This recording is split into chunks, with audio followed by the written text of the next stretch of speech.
Hey everybody, I'm back with another movie review, and this one I've been sitting on for a while, but now I want to talk about it here, giving myself a break from comic book theme movie to talk about. This is gonna be a regular film here, Virtuosity, starring Denzel Washington and Russell Crowe. Before I continue, please do me a huge favor and like this video, share this with your friends, follow me in the links in the description below.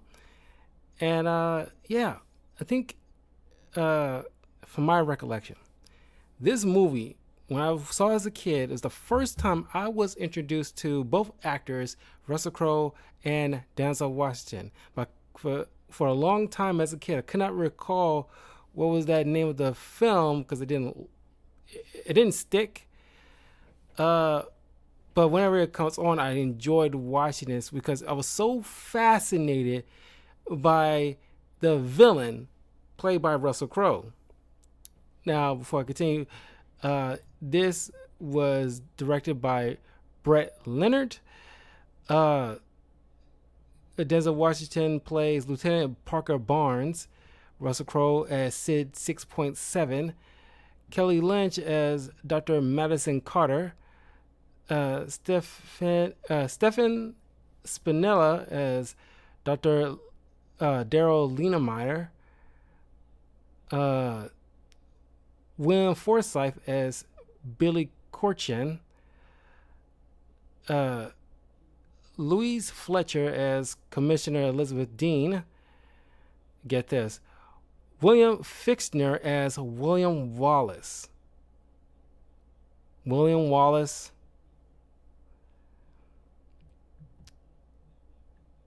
Uh,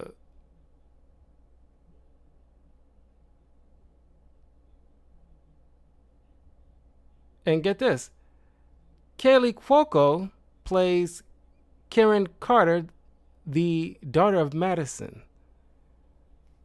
Probably her first role. It's insane. Ah, God, that was a long time. Now she's a mom with a kid and family and all this other stuff. Definitely grew up very hot. And she's Harley Quinn. All cool. But anyway, we are meeting Parker Barnes in this virtual world with his partner Donovan, and he's wearing these like quirky little supposed to be futuristic suits to infiltrate this Japanese sushi restaurant to put a stop to this virtual simulator of a killer named Sid. And I love the way like Russell Crowe is dressed in this movie. It's so snazzy for the time. Very 90s. But anyway, this dude is like a complete lunatic, and I just love Russell Crowe's portrayal of this character. It's like playing villains is so much fun. You can typically go balls to the wall sometimes, and Russell Crowe definitely went balls to the wall with this character. I love this is one of my favorite roles he portrays. It's very underrated. Not many people talk about it. I really want to talk about it here. It's like this. If you haven't seen this film, do yourself a favor. Watch this film. Watch this actor's portrayal as this character. You will love. Is very Joker-esque in a way, in terms of just the sheer chaos of it all. So he ends up killing Donovan and wounding Barnes because he's so, like I said, it's kind of like the Joker Batman thing of it all, where it's like he's so fixated on Barnes. But they end up getting pulled out of virtual reality when Donovan ends up going into shock and dies, which the commissioner and William question, like, okay, this should not happen. There's fail safes involved where he's not able to actually do that to the people getting put into the virtual system. But it seems like Sid somehow overrided that failsafe because he's slowly but surely kind of evolving. Uh, and Lena Minor, Daryl is just like, clearly this is like a twerp with too much power and borderline in his own kind of psychosis. Because clearly you can see this kind of guy who probably hides bodies underneath his floorboards. A very nebbish person that, you know, is kind of messed up in the head in of itself. Who I guess in a way you can see him looking up to Sid in like a as like a deity of himself. And it turns out like both Donovan and Barnes are inmates that are used as guinea pigs to test out this mechanism that's supposed to help police officers in order to train them into subduing very dangerous criminals and get them prepared. But they want to test out to make sure it's safe. So there are no qualms of testing out on inmates. And Barnes is right for this because he used to be a cop and is close friends with Cochin. In fact, he's been in so long, he pretty much, like Batman knows the Joker so well and Spider-Man knows Carnage so well because they, you know, on a deep level because they fight them so often. Barnes is like that with Sid at a certain point where it's like, okay,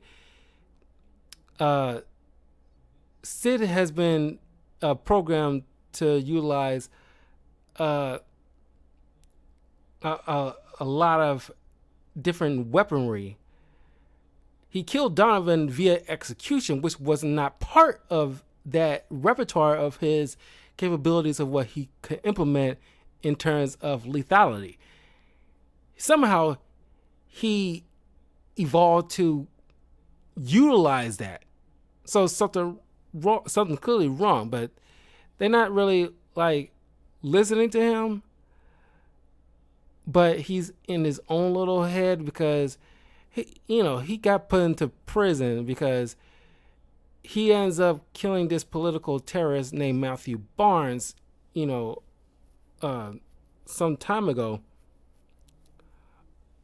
After in the midst of like trying to save them by trying to defuse a bomb that he got wrong, it goes off, not only killing his wife and child, but he ends up losing his left arm in the process. Now he kind of has this kind of robotic prosthetic, but he is pretty much in shock, angry,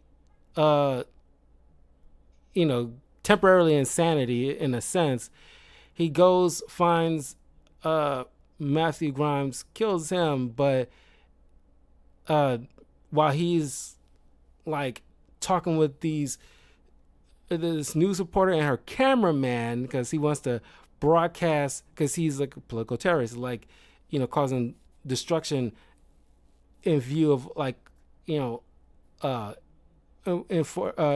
on cameras for the wide range of the public, not realizing there were innocent people in his hideaway. He accidentally killed that reporter and a cameraman, and because all that he done since you probably would have like gotten a lighter sentence or like a legit trial after killing a political terrorist, but after he just kind of like took out those innocent people, he got had like don't know how many years he got sent, but they kind of take off a little bit because he is participating in this little program.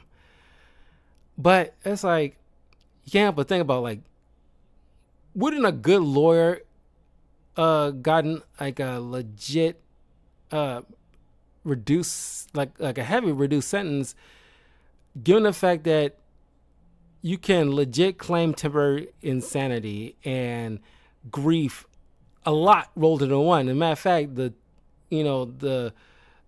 Matthew Grimes particularly targeted his family. Don't know why you even still had this guy on the case. Don't know what happened prior to the start of this film, but no good rational cop, commissioner, captain, whomever will allow one of their own to participate because of a conflict of interest now would have him involved. So he might, went cowboy and went out himself to deal with this guy. But any good lawyer would have like, okay, he lost his family, he went through like physical and psychological trauma, and he wasn't in his right state of mind when he went gun toting to take out this bad guy. So I'm not sure. I'm not a lawyer, but I imagine there would have been like some legit reasons to heavily reduce his sentence, or at the very least put him some kind of like psych ward or something like that. Because he went through like he really went through it. But in any case, uh,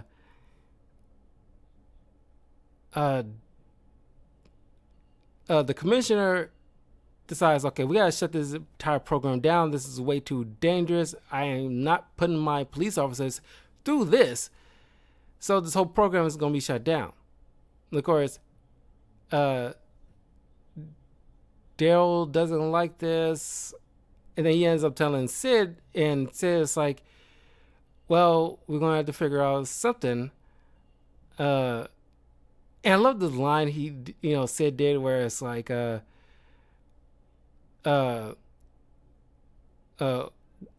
Daryl, after he realized what Sid is evolving into, he's like, oh my god, whose god is that, Daryl? Your god, or the one who your god who created you, or the one who created me?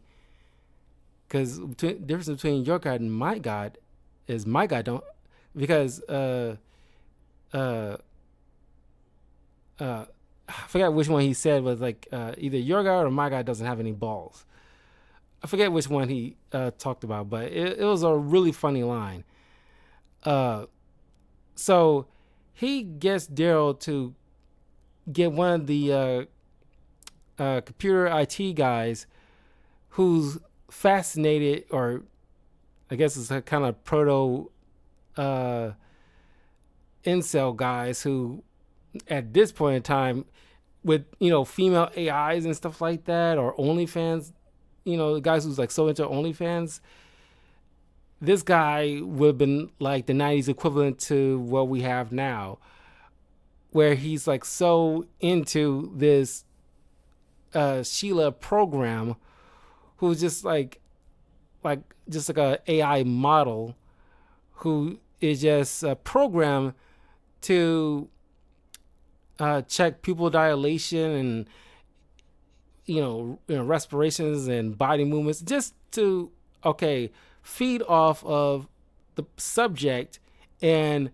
facilitate whatever needs that individual wants, and acclimate to that to be the ideal female partner, in a sense. And Daryl convinces this guy to like, hey, like, we can utilize this prototype where we can bring Sela to life, because they've been working on that with like animals like the snake that we see the tech guy use. So Daryl switched out Sela's module with Sid's module and gets this IT guy to essentially put the module into this blue goo substance. We see that this fake snake, in a way, where is birthed the same way that we'll see Sid be born as, where uh, you can harm the body and has this kind of blue blood kind of situation.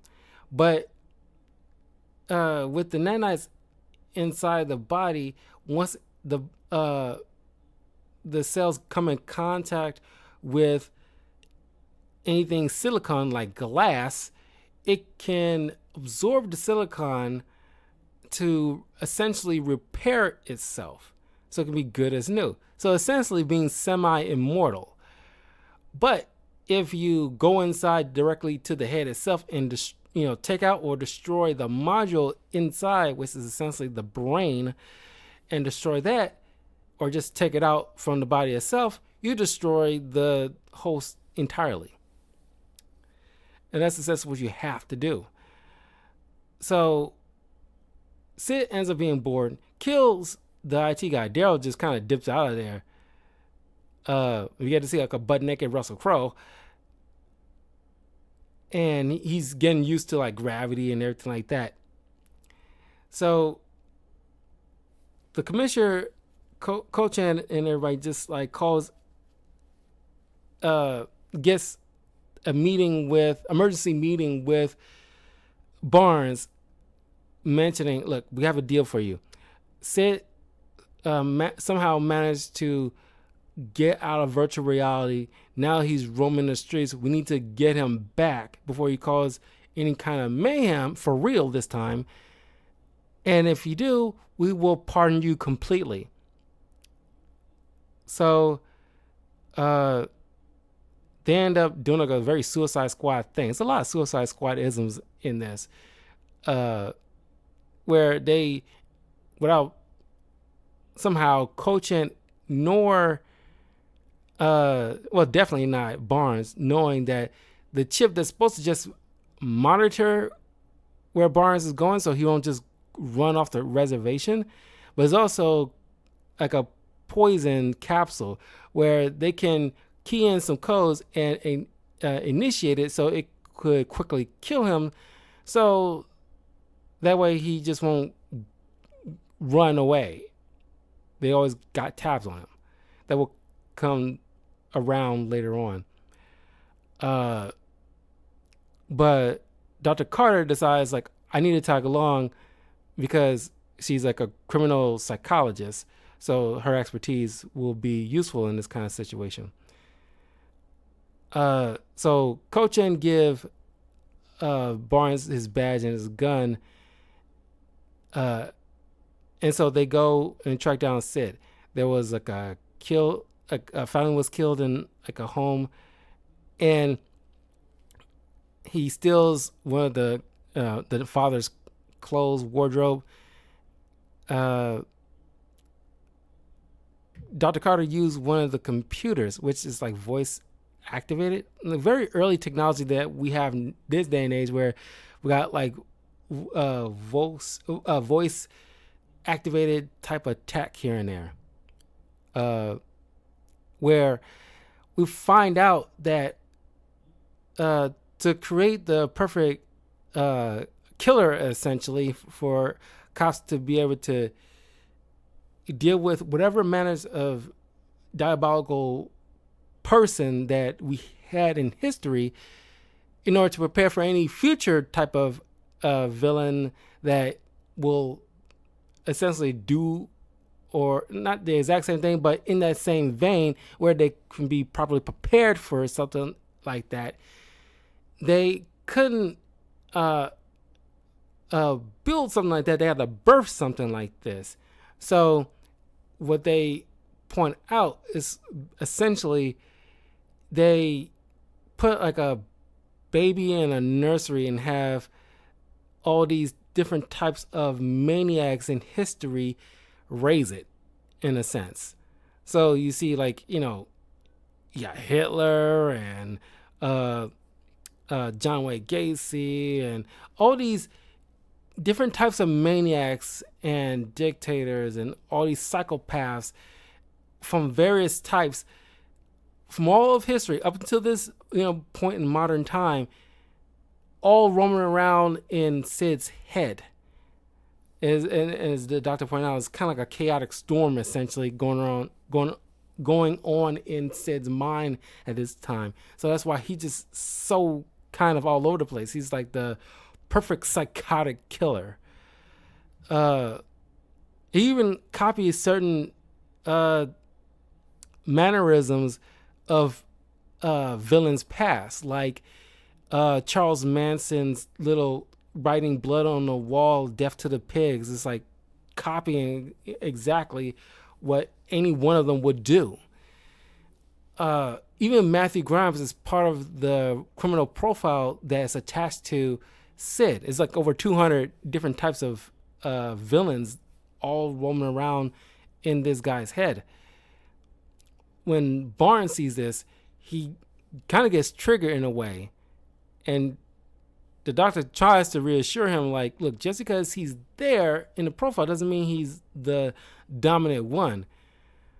But that doesn't sit too well with Barnes, because it's like he's still traumatized even after Matthew is dead and gone.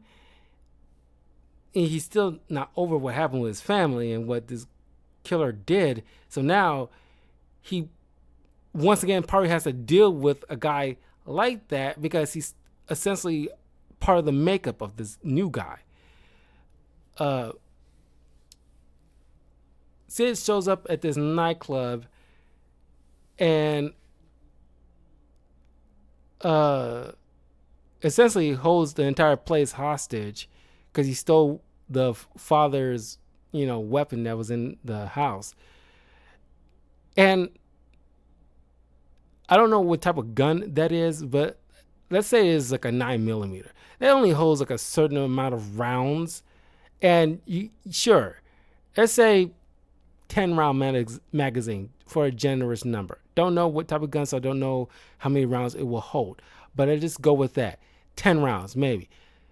So he don't know if he has like extra ammo on his person. Let's say he probably have maybe 2 clips, maybe, depending if, the father had any kind of extra clips. There's like a crowd full of people. Now, given the fact that Sid is like an AI, program in a sense, so he can pretty much is an expert marksman, so nobody can exactly sneak up on him. But eventually he would run out of ammo, and everybody in the place could easily jump him.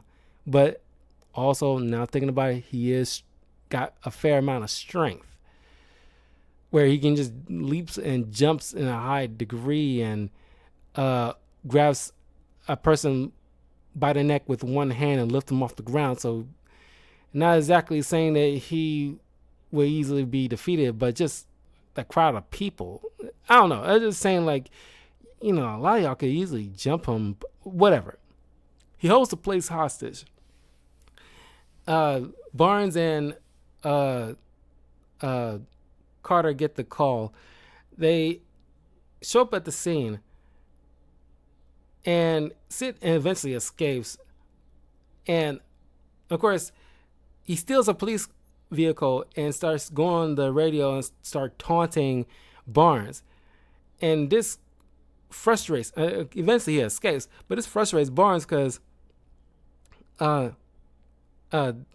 this all right, clearly, because Sid probably has some level of control of who he wants to be dominant, and given the fact that he built some kind of relationship, some weird relationship with Barnes, that also, I guess, allow Matthew Grimes' personality to bubble up to the surface and starts doing the same kind of taunting mechanisms Grimes did to really get Barnes' goat. So now we see Sid, sporting like a brand new suit that he stole off of one of the guys that was in the nightclub. And because like many psychopaths, they love the image of themselves. So He loves smiling for the camera wherever he get the chance to, and he likes public executions.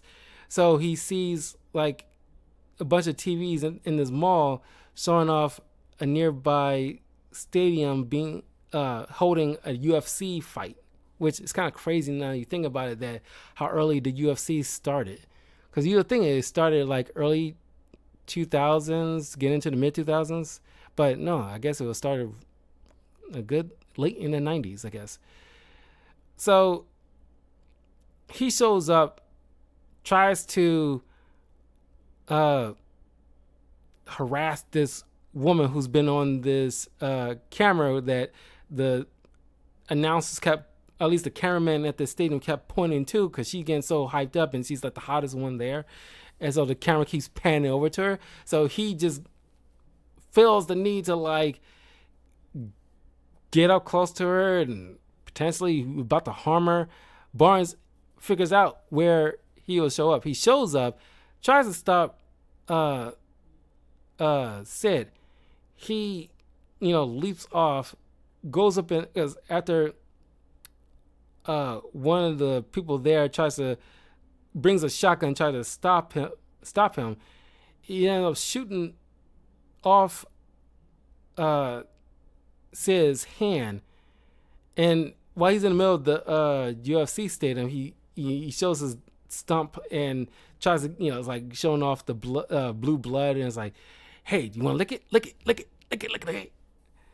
And I love the way like Russell Crowe shouts like Parker Barnes, and it's like, I don't know why I always like that. The way he said it is like just that taunting psychopath, like Parker Barnes. He's just like loving life at this point. He just the sheer mayhem of it all. No rhyme or reason, just for the sheer chaos of it all. So, Sid escapes the stadium, heals himself on a nearby train, the train windows, took a hostage, shoots her in the back while Barnes tries to shoot at Sid, but gets everybody to thinking that, Barnes shot an innocent woman. This causes him to get locked up while Sid escapes, which is kind of weird after the doctor points out to Ko-chan that, hey, it was the wound came from the back out the front. So if Barnes would have shot her, it would have been in the reverse. Being a cop, he would have probably picked up on that. But he was, way too easily to like not believe Barnes. Which I had like a problem with. That's probably one of my glaring issues. Where it's like, dude, it's like it's supposed to be your friend, and you wouldn't give him like a benefit of the freaking doubt. Sure, it's like an intense situation right now. I don't know all the facts yet, but given the fact that both of you are part of this police force, and you've seen ballistics testing before and how exit wounds work and things of that nature, from first glance, you should be able to interpret, even without the detailed scientific tests to prove it, you should at least be able to glean the fact that, okay, this wound came from the back out the front. So clearly Sid shot her, and we're blaming Barnes unnecessarily. But Sid hijacks the convoy, kills the guards, and rescues Barnes. And just like, look, I'm not going to let you get locked up. The game's too much fun without you.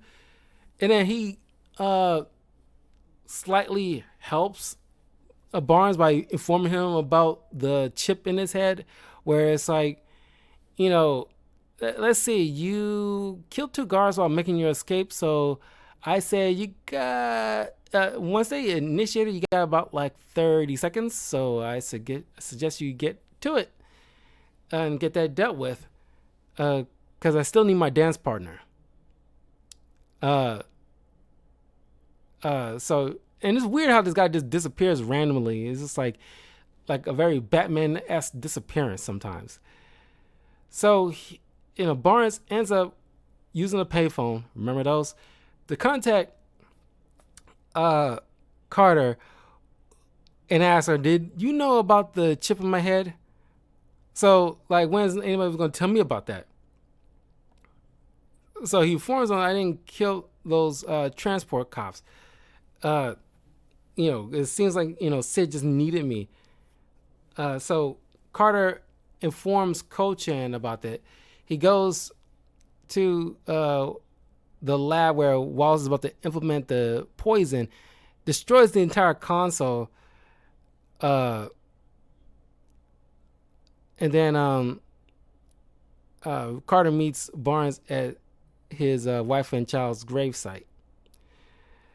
All the while, Sid ends up kidnapping Carter's daughter, holding her hostage at this TV station, where he ends up hijacking the TV station and get all the cameras on him while he's causing all kinds of murder and mayhem, and people are just tuning in and just loves the limelight while he's causing all this death and destruction. And he got like a timer. It's like, wonder if anybody can be able to save this little girl before the time runs out. Otherwise, she gets blown up in teeny itty bitty little pretty pieces and blah blah blah. It was, of course, Carter's freaking out, but Barnes promises, like, I will save your daughter as a promise. Kind of bringing it back to the moment where he couldn't save his own wife and daughter because of how he couldn't figure out the how to neutralize the explosive device. So he tries to capture Sid in order to get the information. And uh, it's like a decent fight, not one for the ages, but they end up crashing through a glass window into another room, falls through more glass onto this table. Barnes ends up lands safely on like a railing while Sid is just like mutilated. But he's still alive and tries to heal himself among all this glass.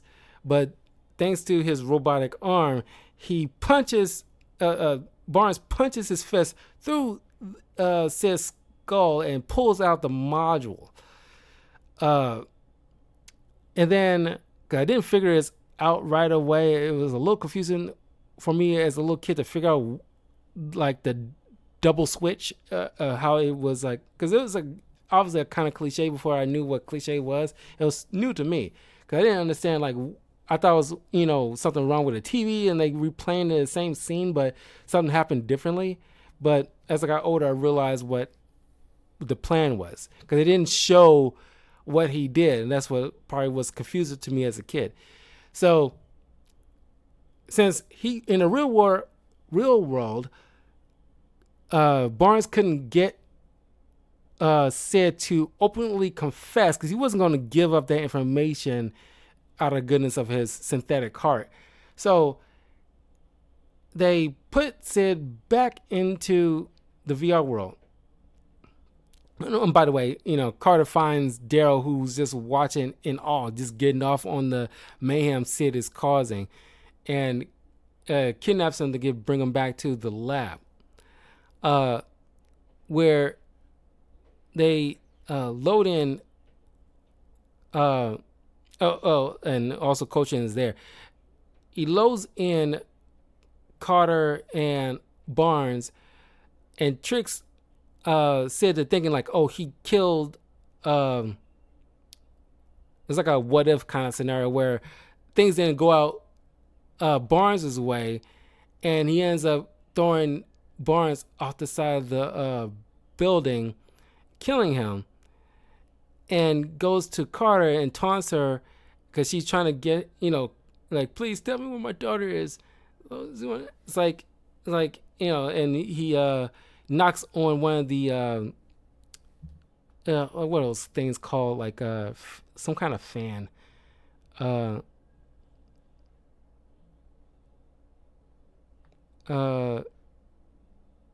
Fan enclosures on the studio roof, which you would think like the police would have done like a sweep of the area and probably eventually find her. But I guess because of the timer, they wouldn't figure it out in time, I guess.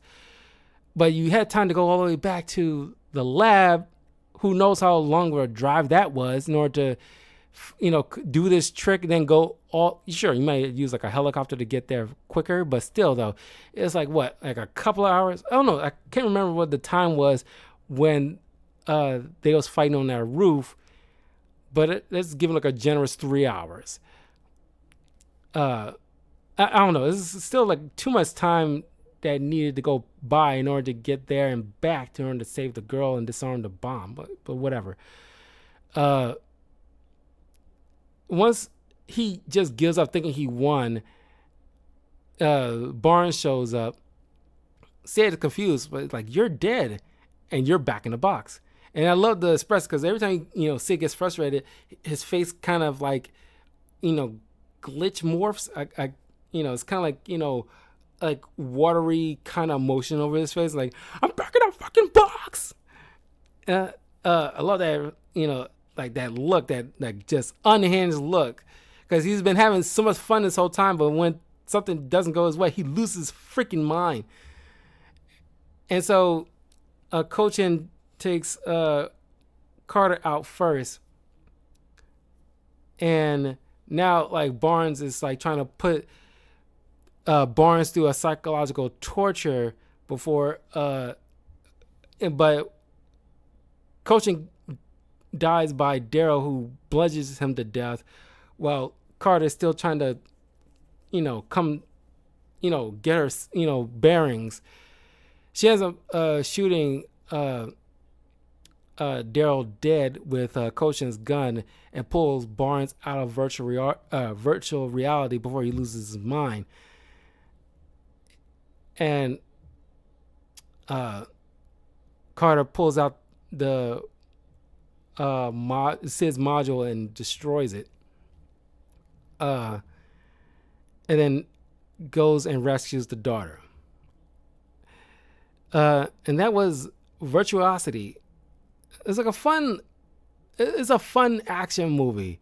Not too deep, but you can done a lot of, you can infer or at least talk a lot about the Sid character, where it's like, like imagine a kind of villain that has like the brain patterns or profiles of various types of psychopaths and killers in history rolled into one body.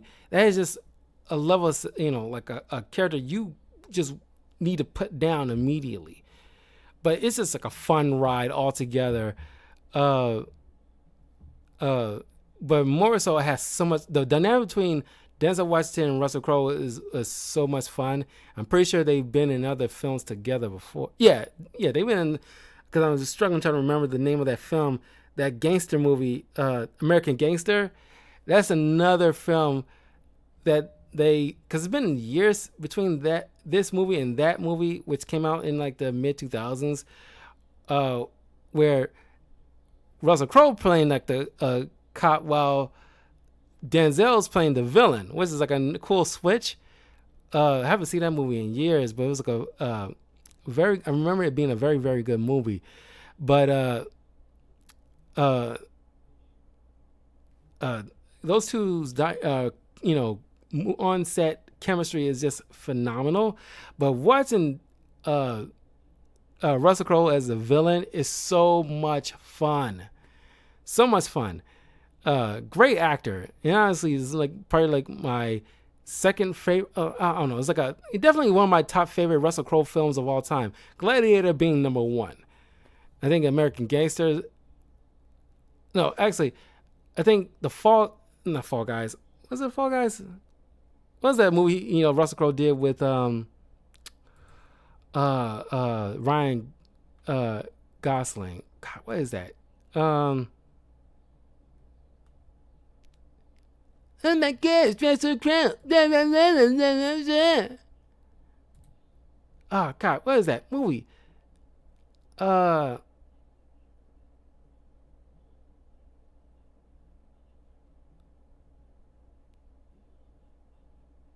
Uh, the Nice Guys. I think, uh, you know, American Gangster, Nice Guys, uh, Virtuosity, and Gladiator is probably like the my favorite Russell Crowe's films. He was also great in The Man in the Iron Fist. He was fun as Jackknife. I remember that. I still wanted to do like a movie review about that. But God, I probably have to wait till maybe next year or something. Uh, but yeah, like he is just a phenomenal actor. He was Jor-El in Man of Steel. He was great in that.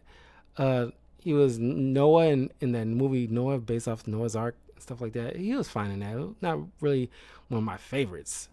Cinderella Man was really good. Oh God, he was amazing in a lot of stuff. 310 to Yuma.